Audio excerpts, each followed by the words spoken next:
nous sommes une expédition composée de 21 personnes de diverses spécialités. Certains venus de N'Djamena, Fada au Tchad et d'autres de la France pour parcourir le Borkou, l'Enedi et le Tibesti. Pour l'Office tchadien du tourisme, cette expédition a pour objectif de chercher à comprendre la perception du tourisme par la communauté locale et voir la possibilité d'offrir un nouveau produit touristique, l'escalade. Classée comme sport de montagne, l'escalade est pratiquée depuis des années partout dans le monde. Mais au Tchad, sur cette belle terre de Toumaï, il est un projet que l'Office tchadien du tourisme souhaite faire naître sur ces massifs montagneux, aussi bien au nord qu'au sud du Tchad. Pour l'heure, le grand BET est à l'honneur, selon le directeur adjoint de l'Office tchadien de tourisme. Cette équipe de chercheurs est venue explorer la possibilité de valoriser l'escalade dans notre pays. Ça entre dans la diversification des produits touristiques au Tchad. Avec l'escalade, ils vont rester plusieurs jours sur un site intéressant pour pratiquer ce qu'on appelle le tourisme sportif. Il y a des enjeux. L'arrivée massive de touristes ici au Tchad permet à la région de relancer son économie en fait. Cette équipe vient pour enquêter auprès des populations locales et essayer de voir quelle est la participation de la population locale dans le développement du tourisme, dans le développement de ce tourisme actuellement avec l'arrivée des vols charters. L'autre enjeu, déjà l'image du Tchad a beaucoup changé. Faya, Fada, Archei, Terkei Bachikele, Aloba, Olobeye, Gourma, Kirdimi, Bodou, Tigui, Orodi, Ani, Dougui, Korodi, Forum, Yarda. Tels sont entre autres les points d'attache à visiter. Pas moins de 6000 km à parcourir en 4x4. Mais déjà, des touristes rencontrés à Faya partagent leurs impressions des sites touristiques tchadiens. C'est la première fois au Tchad, oui. Je m'appelle Simone et je suis une passionnée du désert, disons. Donc j'ai fait beaucoup de randonnées dans le désert. On avait dû malheureusement interrompre pendant 2 ans parce que la sécurité n'était plus assurée. Et on a été très heureux de découvrir que ce tourisme de randonnée dans le désert démarrait au Tchad l'année dernière. Donc cette année, on a décidé de reprendre nos randonnées. On est donc venu au Tchad avec Point Afrique. Dans le désert, c'est un univers qui est quand même magique d'une certaine façon. On aime beaucoup dormir dans le sable, sous les étoiles, rencontrer des gens qui vivent très différemment de nous et souvent avec peu de choses finalement, mais qui sont toujours prêts à partager. Voilà. Puis on va en parler autour de nous donc pour dire mais non, le Tchad c'est un très beau pays à visiter. La guerre, c'est une page tournée, on l'espère pour très longtemps. Écoutez, Madame a exposé un point de vue qu'on partage tous. Nous venons pour la seconde fois au Tchad. Nous étions dans le premier appareil l'an dernier en février. Et le Tchad nous a séduits. Nous avons décidé de revenir pour visiter d'autres régions cette année. Et nous espérons revenir pour visiter le Tibesti, qui est encore à notre programme et qui est très beau aussi. Oui, nous, c'est la première fois qu'on vient au Tchad. Mais on connaît déjà ce type de désert parce qu'on a déjà fait le sud algérien, le Tassilide Adjer. Mais ici, c'est vraiment très beau, très beau. J'ai pris c'est un objet de fête. Il y a des grandes lanières, il y a un manche et puis plein de lanières. Les femmes, quand elles dansent. Il est très beau. Il est très beau et puis il a été utilisé, il est vieux, il a vécu en fait, il a toute une histoire et c'est pour ça qu'il me plaît. C'est pour ça qu'il me plaît. Et je suis très contente.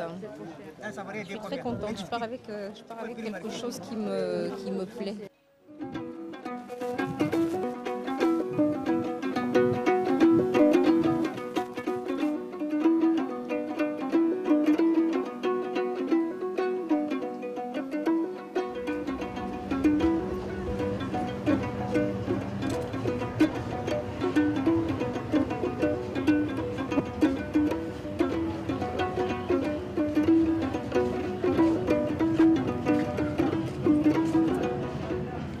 Fada-Faya, distant de plus de 300 km, est le premier trajet et notre baptême dans ce désert du nord-est du Tchad. Nous roulons dans une vaste étendue sans fin, tantôt sur des sables fins ou gros grains, tantôt sur des cailloux. Il faut bien que les véhicules négocient le passage dans ces dunes de sable mouvant par endroits, les caresser avec un peu de technicité.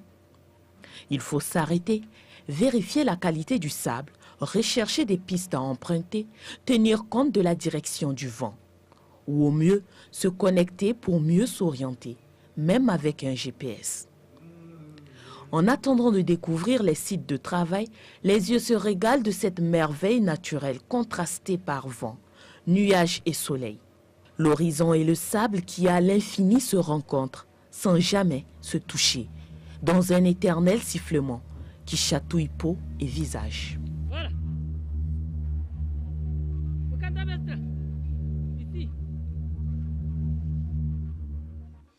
Pour l'équipe venue de l'université de Grenoble, cette expédition est un vieux projet qui vaut plus que l'or. On avait comme projet d'essayer de partager avec les acteurs tchadiens comment pouvoir développer un tourisme d'aventure, un tourisme culturel autour par exemple des peintures rupestres, un tourisme contemplatif autour des arches, des paysages, etc. Et donc tout ça, ça nécessite de mettre en place quelques structures et puis surtout d'avoir des idées pour développer un accueil de qualité. Nous, on avait une attente de découverte, c'est clair, hein, de ce pays qu'on connaissait peu ou pas. On avait aussi une attente d'aventure autour de l'escalade de la montagne, qui peut être une activité très porteuse ici, hein, et qui peut être un vecteur de développement. Et puis on avait surtout une envie de partage de connaissances, de compétences. C'est un pays magnifique, c'est un pays qui pour l'instant, moi, me paraît très sûr au niveau sécurité. Pour les Européens, c'est un peu un Eldorado, c'est un moyen de découvrir le Sahara qui est quand même fortement presque mythique dans la réflexion européenne, et donc d'avoir un accès à ce Sahara par le Tchad et surtout d'en voir une diversité de paysages assez fantastique. Et donc c'est un vrai atout ici pour le pays à mon avis. Au loin, les dunes de sable auréolées d'or serpentent ça et là et majestueusement barricadent les pistes, obligeant les chauffeurs autour et détour pour avancer. Telle se présente cette partie du Sahara. Il est vrai que la nature a horreur du vide. Un acacia décidément seul se balance au gré du vent, entouré tel un roi de cette vaste étendue de sable. Il nous fait croire que la vie est possible dans ce coin de la terre. Enfin, s'enchaîne une suite d'acacias isolés, des traces de dromadaires, des bestioles et bêtes sauvages rapidement nettoyées par le cavalier du désert, qu'est le vent. Tout cela prouve que nous progressons inexorablement vers l'inédit. Complètement hallucinant l'adaptation des plantes aux conditions extrêmes comme ça, là. On se demande comment elles font pour survivre ici. Il y a même des mouches jusqu'ici. Comment elles font pour survivre ici? Et notre entrée dans l'oasis d'Alala confirme que nous tournons le dos au Borkou. À mi-chemin de Fada, le premier cortège de l'expédition bifurque brusquement. À la vue de petits rochers disposés inconfortablement par les dieux de la nature, le chauffeur ne pouvait que s'arrêter, tant l'excitation est forte. Les grimpeurs veulent toucher à ces rochers, les grimper. Premier essai, en coup de maître, il se hisse au sommet du rocher, d'où il contemple ce magnifique paysage. Premier Tchadien pionnier en matière d'escalade dans l'Enedi. Voilà, hein?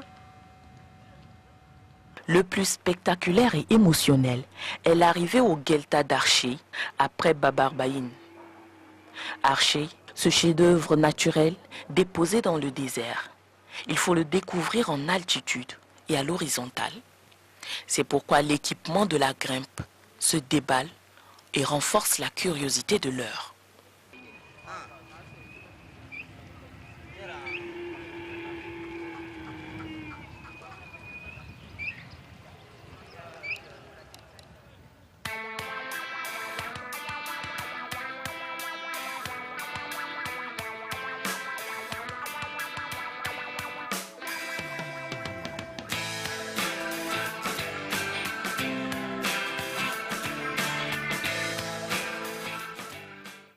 C'est la dope locale, la dope tchadienne. Il est bon. C'est quoi alors? C'est du thé, ouais. Qu'est-ce que je prends dans mes mains?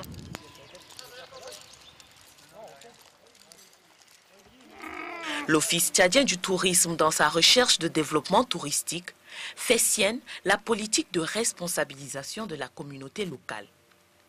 Ainsi, les autorités administratives et locales sont impliquées chacune à différents niveaux dans cette expédition. Objectif, sensibiliser et exhorter les communautés à développer des activités pour faire du tourisme un véritable levier de développement dans le BET. On voudrait d'abord demander leur autorisation, parce qu'on ne peut pas le faire sans eux, sans leur autorisation. C'est pourquoi on a souhaité qu'ils viennent en échange ensemble. À la première escalade, hein, puis je crois qu'après, on va se retrouver avec eux pour recueillir un peu leur avis, leur impression par rapport à cette nouvelle activité qui est en train de se mettre en place là. C'est tout ce que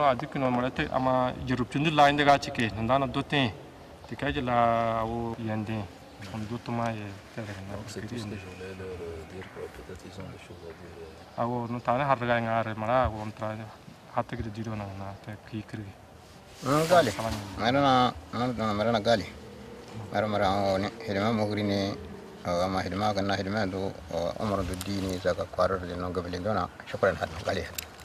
Avant tout, dès que le fait que vous avez entendu, là, ça le fait plaisir et vous le remercie.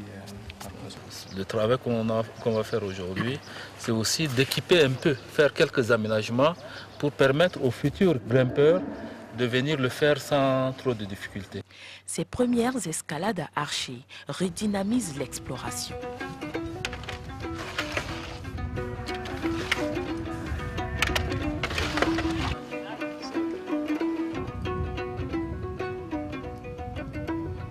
Je l'ai fait peut-être un peu large.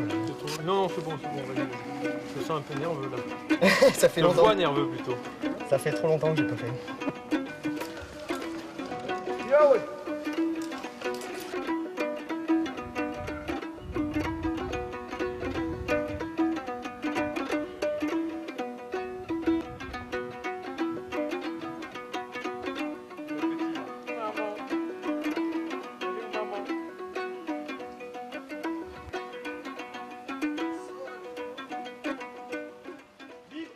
Plus difficile qu'on croyait. La troisième longueur, deuxième et troisième longueur, là, le plus tout en haut. C'était un peu plus sableux, un peu plus dangereux. Et voilà, mais on est là. Ça c'est un bon défi, ouais. Ça s'est bien passé. Et l'Enedi, c'est parfait mon gars.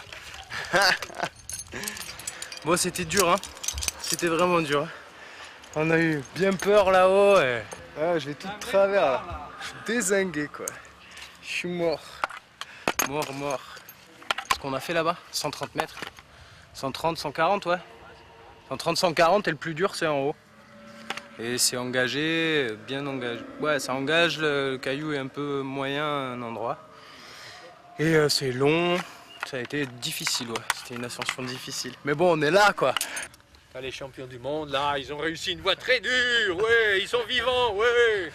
Et pour marquer notre arrivée là-haut, on a fait ce qu'on appelle un cairn, un tas de cailloux, pour montrer qu'on est passé par là. Si quelqu'un revient, il verra qu'il y a quelqu'un qui est déjà passé. Et on était fiers d'être les premiers. Parce qu'on a vu plein de crottes de chèvres, peut-être de mouflons, mais pas de traces humaines, pas de cailloux ou de bivouac installé. Et tout en haut, lui, il a vu un singe traverser l'Oued. J'ai vu un singe passer là derrière qui traversait, je pensais pas qu'il y en avait... Peut-être qu'il venait nous féliciter. Nous voici de nouveau en route pour Samparo, situé à mi-chemin entre Terkei et Bachikele. Au fur et à mesure que le cortège se rapproche, l'arche se dresse telle une porte d'entrée royale. Le vrombissement de moteurs crée un attroupement des ânes, seul maître des séants de l'heure. À la fois curieux et inquiet, ce troupeau d'ânes, qui n'a pas l'habitude de recevoir pareille visite, assiste à la verticalité de Samparo.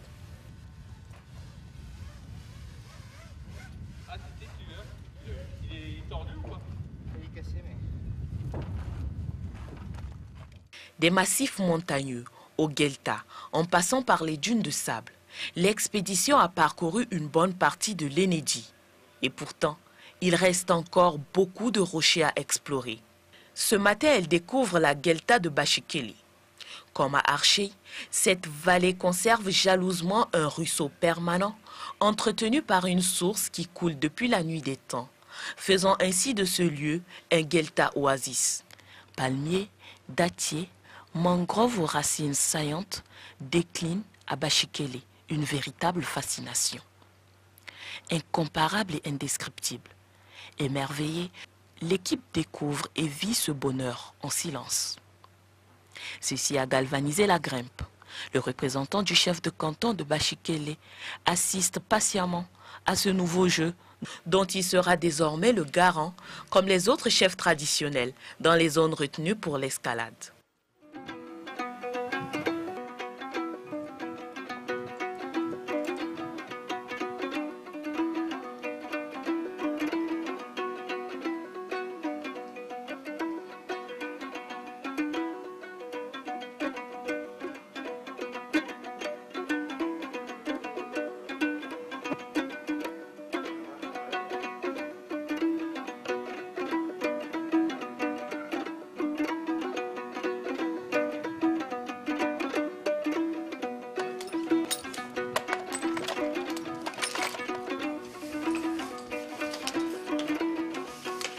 Étant donné qu'on est chez eux, moi je pense que si à terme il y a des gens qui viennent ici pour grimper, ce serait bien que ce soit des jeunes d'ici qui encadrent dans le futur les gens qui viendront grimper ici. Donc si on commence à mettre une école là, qu'il y a des jeunes qui commencent à aimer un peu cette discipline, dans le futur ça pourra amener je pense des choses, oui, peut-être à développer encore plus le potentiel ici avec des grimpeurs locaux, quoi.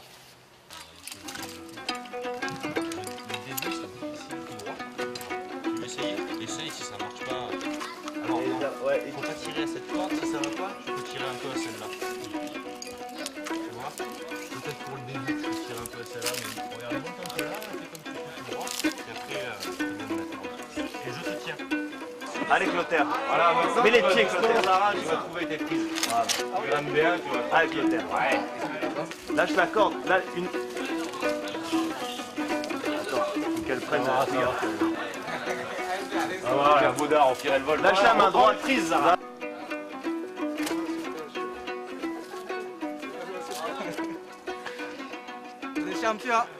L'expédition progresse. L'équipe des enquêteurs rencontre femmes et hommes, groupements et autorités traditionnelles pour chercher à comprendre leur perception du tourisme de façon globale dans le BET. Parallèlement, les grimpeurs continuent de repérer et d'escalader les rochers pour tester leur qualité et leur prédisposition à ce sport.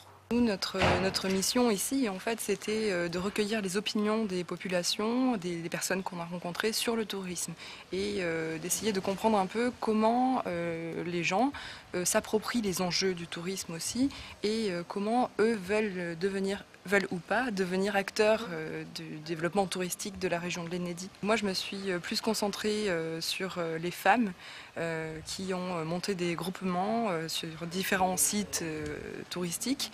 Et donc ces groupements servent notamment à créer des tentes, construire des tentes traditionnelles pour recevoir les touristes et les héberger.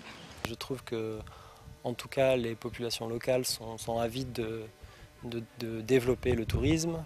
Ils savent ce que ça peut leur apporter, quels bénéfices ils peuvent en tirer.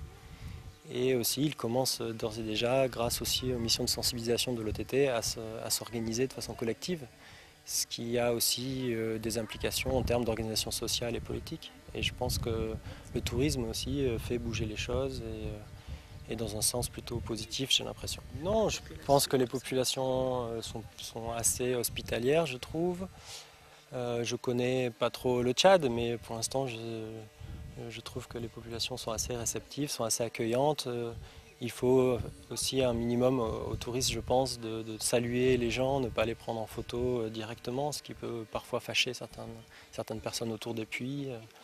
Donc à partir du moment où on respecte les populations ici, qu'on respecte leur culture, qu'on respecte leur façon de faire, il n'y a vraiment aucun problème et au contraire, là on a pu bénéficier aussi de leur gentillesse, on nous égorge un mouton, on nous donne du lait, etc.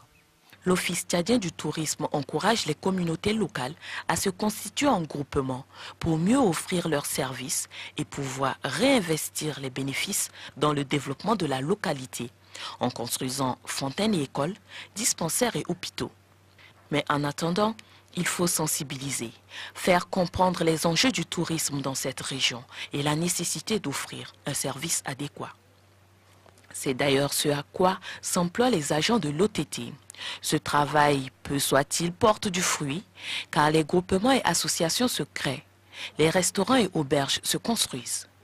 Timidement mais sûrement, le processus de développement est enclenché dans le BET.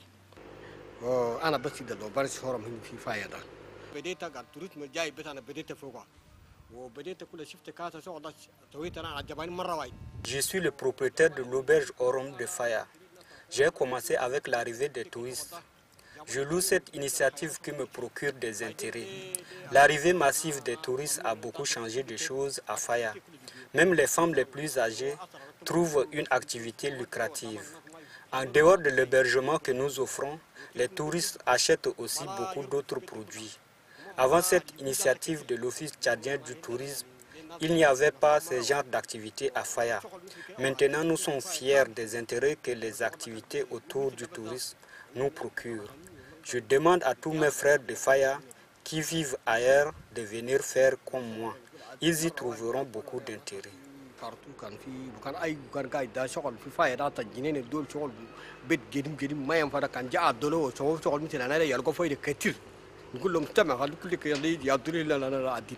Au fur et à mesure que nous avançons, une équipe de cartographes et d'aménagistes se charge de repérer et classer les sites et les rochers.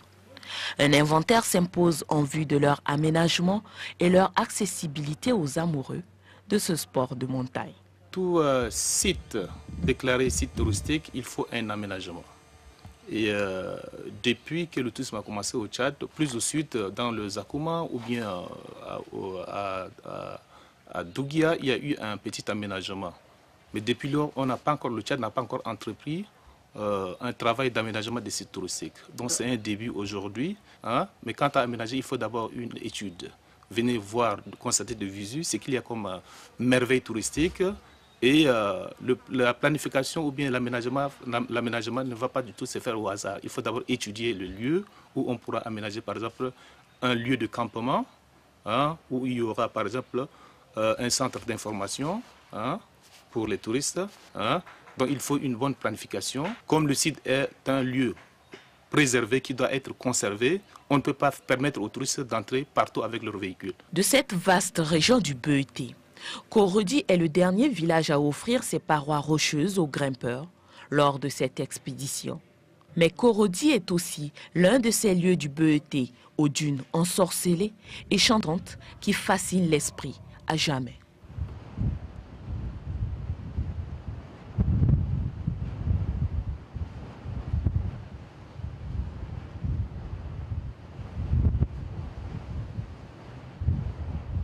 Concernant l'escalade, donc dans l'Enedi, le potentiel de développement d'escalade est très très grand dans le sens où la roche se prête bien à l'escalade, elle est de qualité, elle est suffisamment solide, les parois ont de la hauteur, elles sont assez raides, donc le potentiel est grand et il y a encore beaucoup de travail d'exploration à faire pour bien avoir la dimension de ce massif. Mais en tout cas, c'est certain, l'Enedi se prête bien à un développement d'un tourisme sportif avec des activités comme l'escalade.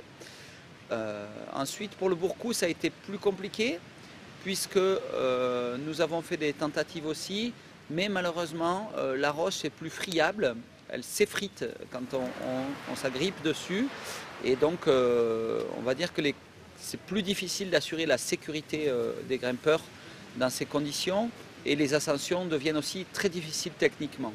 Je pense qu'il y a un travail de sensibilisation à poursuivre pour que les populations locales comprennent bien que nous n'avons pas une idée derrière la tête, que nous ne sommes pas là pour voler une richesse, chasser un diable ou prendre l'écho des montagnes. Nous sommes là juste pour assouvir des pulsions de plaisir personnel, un concept qui peut être difficile à comprendre pour ces populations. Mais je reviens à la comparaison entre l'escalade et le football. Voilà, c'est un sport comme le football. Ainsi, rencontrer, découvrir, localiser, choisir le bon rocher, se frayer du chemin dans les parois, partager son regard sur le tourisme sont les activités vécues tout au long de cette expédition. Le Tchad est beau à ravir et l'expérience de l'escalade vaut la chandelle. L'expédition l'a vécue. Ensemble, l'escalade est concluante et l'Office tchadien du tourisme peut bien offrir le sport des montagnes comme un nouveau produit touristique.